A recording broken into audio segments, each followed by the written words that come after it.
शहबाज शरीफ का एक ट्वीट, शहबाज शरीफ का जो एक्स पे एक पोस्ट था, वो अपने ट्रुथ सोशल के ऊपर पोस्ट कर दिया। इसमें शहबाज शरीफ प्रस्ताव रखते हैं कि अगर ईरान और अमेरिका चाहे तो हम उनके लिए यहाँ पर इस्लामाबाद में मध्यस्थता करने को तैयार हैं और वार्ता करने को तैयार हैं। अब इससे तो मुझे लगता है कि मोदी सरकार भीतर तक हिल गई होगी, ये चीजें स्वीकार तो की नहीं जाती हैं, भीतर तक हिल गई होगी। सो डोनाल्ड ट्रंप उनके पोस्ट को रिपोस्ट कर रहे हैं, इसका मतलब यह है कि दोनों की मिली भगत यहां पर चल रही है।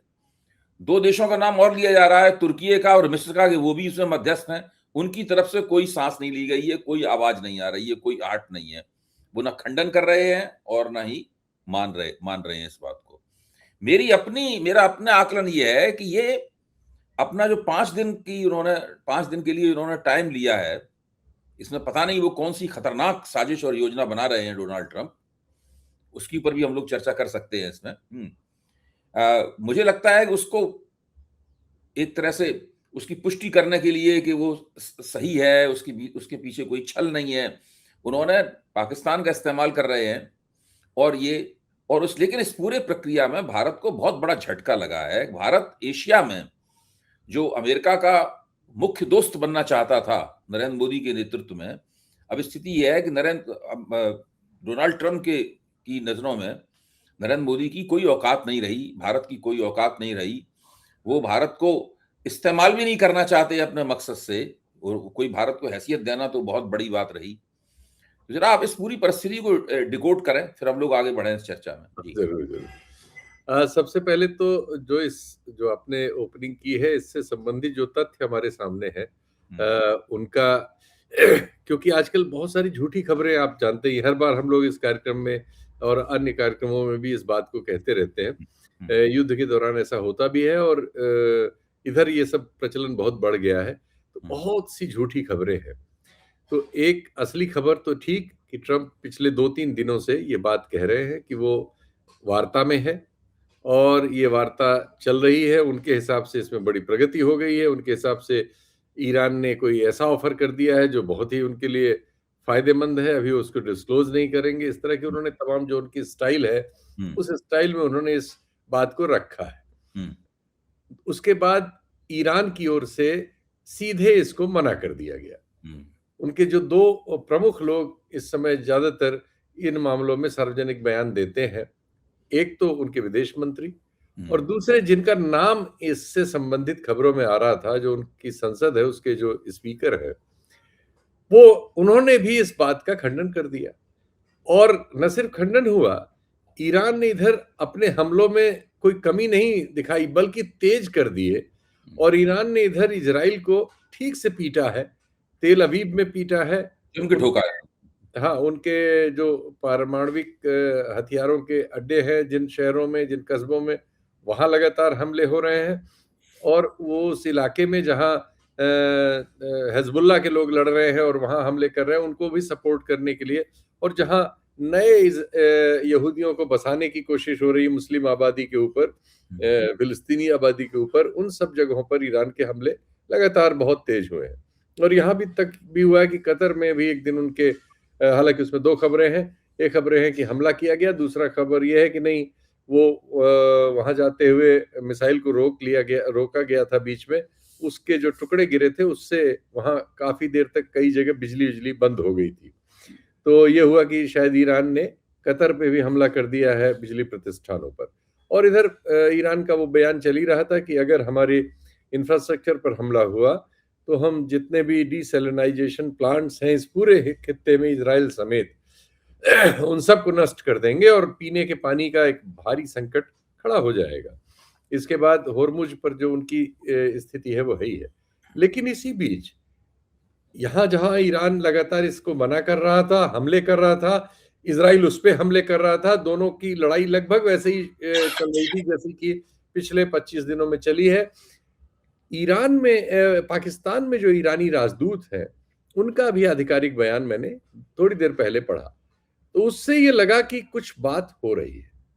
इसके पहले तक मैं भी इसको बहुत शंका की दृष्टि से ही देख रहा था, और चूंकि जिस तरह से ईरान आधिकारिक रूप से इसको ना कर रहा था, उसमें पहली हाँ जो है एक तरह से जो पाकिस्तान में ईरान के राजदूत हैं, उनके बयान से आई है, जो आधिकारिक तौर पर है, और उससे लगता है कि जरूर कुछ पक रहा है। अब वो कितना है, किस स्टेज में है, कब क्या होगा, ये सब इसमें बहुत सारी झूठ है, और बहुत सारा हो सकता है उसका हिस्सा कुछ सच भी हो, लेकिन हम उसके प्राइवी नहीं है, तो हम उसे आधिकारिक तौर पर नहीं कहना चाहेंगे। उतना ही कहेंगे जितना बाहर से आ रहा है। इसके साथ ही क्या हो रहा है, विभिन्न अंतर्राष्ट्रीय माध्यमों में जो जो ऑथेंटिक है, जिनकी हैसियत है, उन सब में तमाम सैनिक अधिकारी जो अमेरिकी सेना के रिटायर्ड हैं, और सीआईए के अधिकारी, वो सब विभिन्न किस्म की सैनिक तैयारियों की बात कर रहे हैं। वो एक विशेष फोर्स होती है, हर सेना में होती हैं, जो उस तरह के ऑपरेशन करती हैं, जैसे हमारे यहाँ सर्जिकल स्ट्राइक की बात की जाती है। उस तरह के ऑपरेशन वाली एक फोर्स 3000 के आसपास लोगों को भेजा जा रहा है खाड़ी के विभिन्न क्षेत्रों में। खाड़ी के देशों में इसमें एक और डेवलपमेंट हुआ है इस बीच। इराक में जो इनका अड्डा था, वो अड्डा खाली हो रहा है। इराक के अड्डे पर यह कम रिपोर्ट हुआ, इराक के अड्डे पर इराक में ईरान समर्थक बहुत सारे संगठन हैं, जिनको पश्चिम आतंकवादी संगठन कहता है, और ये लोग उनको लड़ाके कहते हैं। उन लोगों ने लगातार हमले किए हैं वहां मिसाइलों वगैरह से, और वहां फिर उनमें एक समझौता हुआ एम्बेसी के लोगों में और इन गुटों में, जिसमें अमेरिका ने इराक से अपने सैनिक अड्डे को खाली करने का वायदा किया और खाली करना शुरू कर दिया। तो ये भी डेवलपमेंट है जो हमको जानना चाहिए। लेकिन इसके अलावा जो बाकी खाड़ी के देश हैं, उनमें कुल मिला के करीब 50,000 अमेरिकी सैनिक अभी हैं। करीब 8,000 सैनिक जापान और कोरिया से विभिन्न बेड़ों में अरब सागर में तक पहुंच चुके हैं। काफी दिनों से चल रहे थे वो, जिनके बारे में खबरें थी, वो मरीन्स कहलाते हैं, वो लोग हैं। और ये कुछ 3,000 इस तरह के एयरबॉर्न इनको कहा जा रहा है, जो हवाई जहाज से कहीं गिराए जाते हैं और उस एक छोटे ऑपरेशन वगैरह करके फिर गायब हो जाते हैं। इस तरह के जो ग्रुप्स होते हैं, तो एक और ये सब भी हो रहा है। दूसरी ओर बातचीत भी होने के मामले में अब कुछ ऐसी सूचनाएं आ रही हैं, जिससे ये विश्वास होने लगा कि कुछ तो बातचीत भी हो रही है। अब ये डिसीव करने के लिए हो रही है, किसी किस्म की सैनिक कार्रवाई करने से पहले समय लेने के लिए हो रही है, या सचमुच में हो रही है, ये सब आने वाले दिनों में अनफोल्ड होगा। इससे हुआ क्या कि दुनिया में जो तेल की समस्या तो है ही है, करीब 105 मिलियन बैरल रोजाना दुनिया खर्च कर रही है, इस समय कर रही थी युद्ध से पहले तक 105-107 मिलियन बैरल। अब वो उसकी जगह 70-80 मिलियन बैरल ही समुद्रों में इधर से उधर ट्रांसफर हो रहा है। तो यानी उसमें शॉर्टेज है, उसके दाम बढ़े हैं, दाम एकदम से बहुत ज्यादा बढ़े।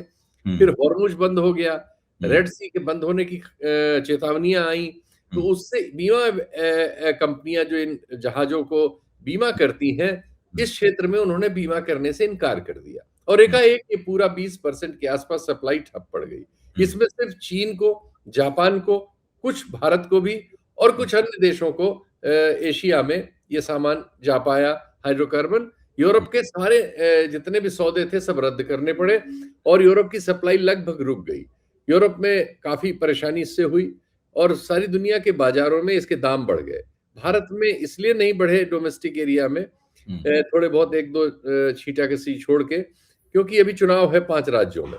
हालांकि इसका श्रेय सरकार ले रही कि देखिए हमने दाम नहीं बढ़ाए, लेकिन हम जानते हैं कि वो चुनाव है, इसलिए वो नहीं बढ़ाए। तो ये सब अभी तक ऑथेंटिक डेवलपमेंट्स हमें दुनिया में है।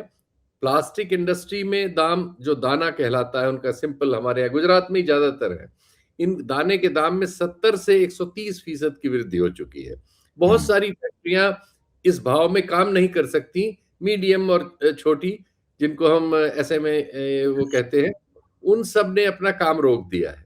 और तो हमारी एक इंडस्ट्री है जिस पर हम लोग कई बार कह चुके, मोरबी में जो ये बनाती है फर्श पे जो टाइल बनती है, इसको बनाने वाला पूरा काम रुक गया है, क्योंकि प्रोपेन गैस से चलता है, और हम लोग अभी प्रोपेन गैस इंडस्ट्री को नहीं दे सकते। हमने एलपीजी की सप्लाई, प्रोपेन एलपीजी का एक पार्ट है, तो वो हमने इंडस्ट्रियल एरिया से और रेस्टोरेंट वगैरह से विड्रॉ करके डोमेस्टिक में हमने डाला, चूंकि 82% हमें जरूरत डोमेस्टिक कंजम्पशन में होती है, और वहां उससे हाहाकार मच सकता है, लेकिन हाहाकार मच गया है। गुजरात के कई शहरों में कल से लोग बाल्टी तक में पेट्रोल और डीजल वगैरह को स्टोर करने पे लग गए और कई जगह प्रशासन को उसके लिए चेतावनी देनी पड़ रही, पुलिस लगानी पड़ रही है, क्योंकि पूरे देश में एक पैनिक का वातावरण है और गुजरात में सबसे ज्यादा है, क्योंकि वहां के इंडस्ट्रियल एरिया में एकाएक कटौतियां हुई हैं और तमाम मजदूर वगैरह जो है वहां से वापस शुरू हो गए हैं वापस आना। इसकी वजह से स्थिति ये हुई है कि सरकार में प्रधानमंत्री जी को भी हाउस में कम से कम ये कहना पड़ा।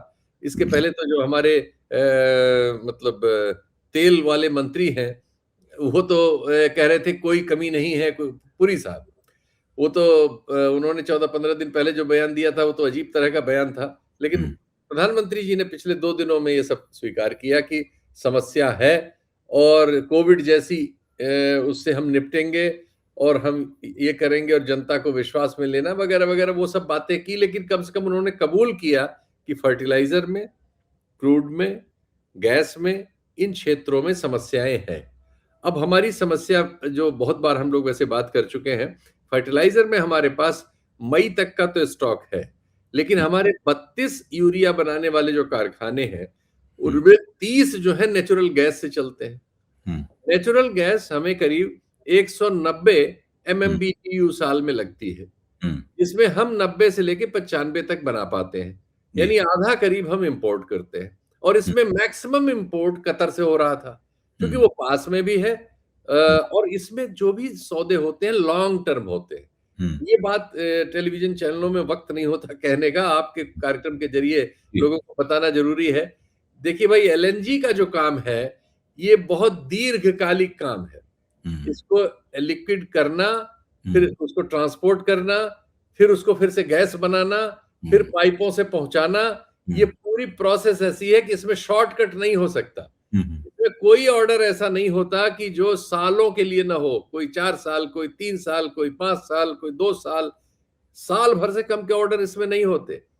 LNG के लिए उतारने के लिए भी विशेष किस्म की व्यवस्थाएं करनी पड़ती हैं। LNG की स्पेशल जेट्टी बनती है, हर बंदरगाह पर LNG उतर भी नहीं सकती, तो विशेष कुछ केंद्रों पर ही उतर सकती है, विशेष जहाजों से ही वो लाई जा सकती है और विशेष रूप से वो लिक्विडिफाई की जाती है और विशेष रूप से वो गैसिफाई की जा सकती है। ये बात जरूर समझ लीजिए, क्योंकि प्रधानमंत्री जी ने एक बात बहुत अजीब कह दी थी कि साहब जिनको LPG की जहां जहां दिक्कत हो वो PNG ले लें।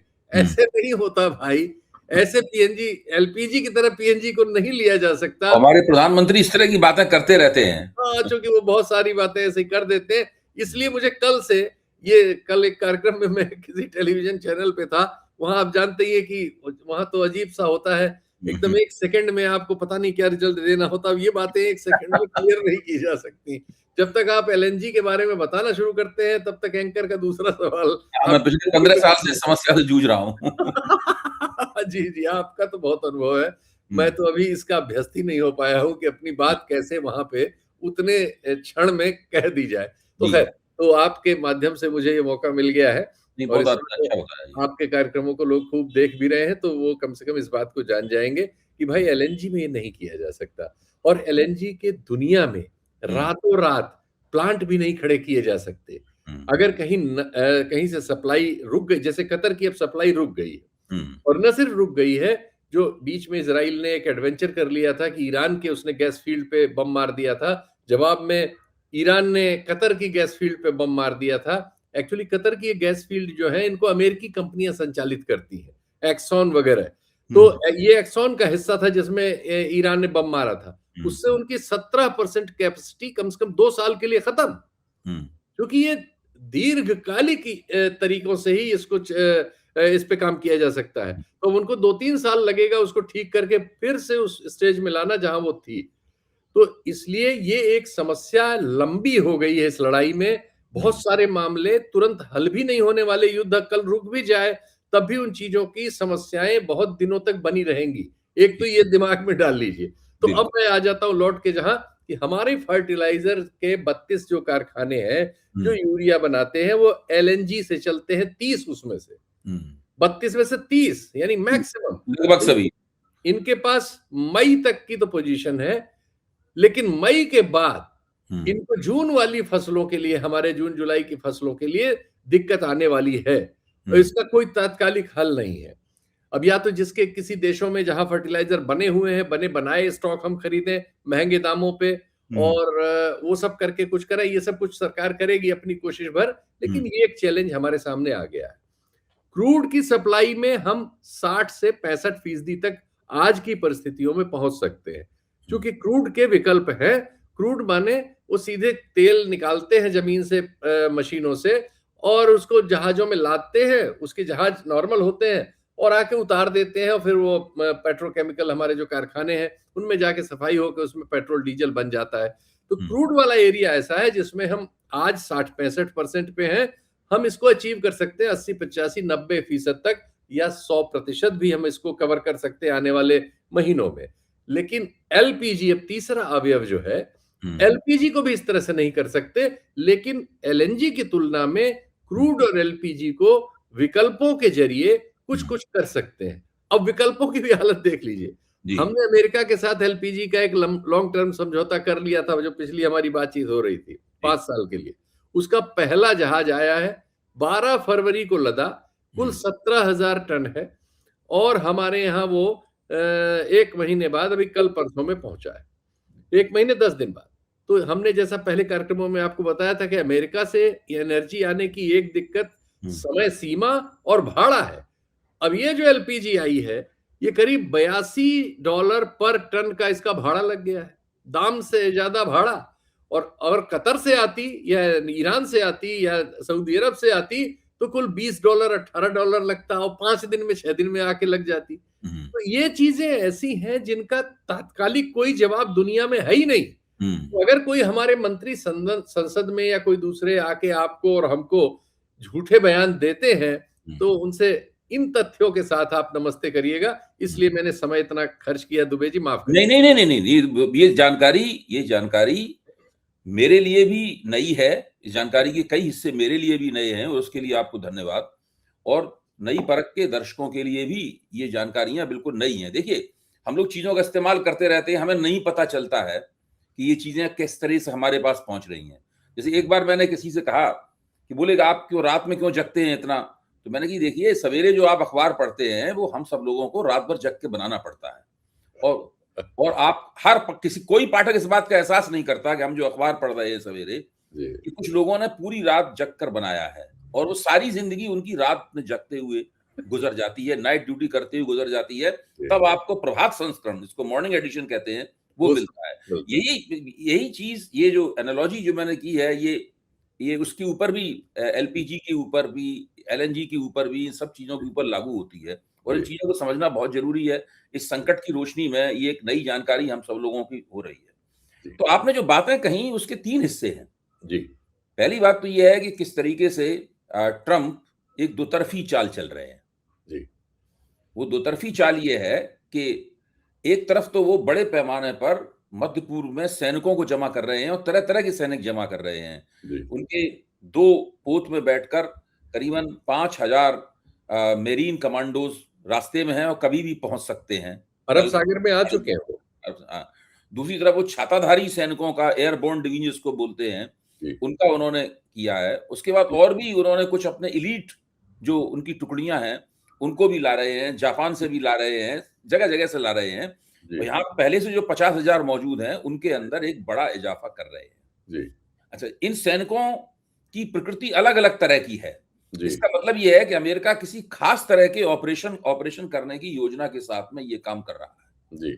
और चूंकि उनके यहाँ वहां से यहाँ तक आने में देर लगेगी, तो ये जो 5 दिन का वक्त लिया गया है, शायद 5 दिन के वक्त का एक ये इस्तेमाल भी है कि जब तक हमारी जितनी फोर्सेस हम चाहते हैं वो यहाँ पर आ जाएं। एक बात तो ये। इसी की दूसरी चाल ये है कि ट्रंप ये भी चाहते हैं कि इसी में कोई रास्ता भी निकल आए, सैनिकों का इस्तेमाल न करना पड़े। रास्ता निकल आए। और आपने जो पाकिस्तान में ईरान के राजदूत हैं, उनकी एक आपको भी लगता है कि कहीं कोई ओपनिंग में ईरान भी दिलचस्पी ले रहा है, वरना ईरान ने तो मजाक करते हुए, एक तरह से कटाक्ष करते हुए कहा है कि अमेरिका अपने आप से बात कर रहा है, हम इस बात में शामिल नहीं है। तो ये एक दोतरफी चाल ट्रंप खेल रहे हैं जी। अच्छा, दूसरी तरफ आपने ये जो बताया कि भारत के अंदर जो ऊर्जा संकट है, जिससे मोरबी पूरी तरीके से बंद हो चुका है, और वो कब क्या खुलेगा, वहां से रिवर्स माइग्रेशन शुरू हो चुका है। जी, दिल्ली के इर्द-गिर्द एक बहुत कई सारे औद्योगिक हब हैं। जी, सोनीपत में है, पानीपत में है, एनसीआर में चले जाइए तो राजस्थान में सांगानेर वगैरह में हब है और हिसार में है। ये सारे के सारे बंद हो चुके हैं या बंद होने के कगार पे हैं जी, या केवल 20% काम कर रहे हैं, 10% काम कर रहे हैं और वहाँ के मज़दूर भी रिवर्स माइग्रेशन कर रहे हैं। मुझे लगता है इस वक़्त देश में कोविड जितना तो नहीं, कोविड में तो बहुत ज़्यादा हुआ था, जी, शायद बहुत दिन तक युद्ध चला तो वैसा फिर हो जाएगा। जी, लेकिन फिर भी 1 लाख से ज़्यादा मज़दूर जो हैं, कोरबी के मज़दूरों को जोड़ दिया जाए, मोरबी के मज़दूरों को जोड़ दिया जाए, तो 1 लाख से ज़्यादा मज़दूर रिवर्स माइग्रेशन यानी वो शहर गाँव से गए थे शहर, अब शहर से फिर जाएँगे अपने गाँव। जी। इस प्रक्रिया में हैं। आप कुछ इस कहना चाहते हैं? इसमें हाँ, ज़रूर। इससे भी बड़ी संख्या हमारे उन मज़दूरों की जो विदेशों में काम करते हैं, और ख़ासकर खाड़ी देशों में, जी, जी। वो भी वहाँ से लौट आए हैं। ये बिल्कुल। समस्या भारत के ही लेवल तक सीमित नहीं है। हुँ, भारतीयों के लिए ये समस्या तो हुँ। जगत-व्यापी हो गई है। जी, जी। हमारे लोग जो खाड़ी में काम कर रहे थे, वहाँ भी युद्ध की वजह से काम-धाम बंद हो रहा है। हुँ, सुरक्षा का खतरा है। तो उनमें से भी बहुत सारे लोग जो संभव हो पा रहा है, लौट रहे हैं और उनकी भी संख्या एक बहुत बड़ी संख्या है। जी, हुँ।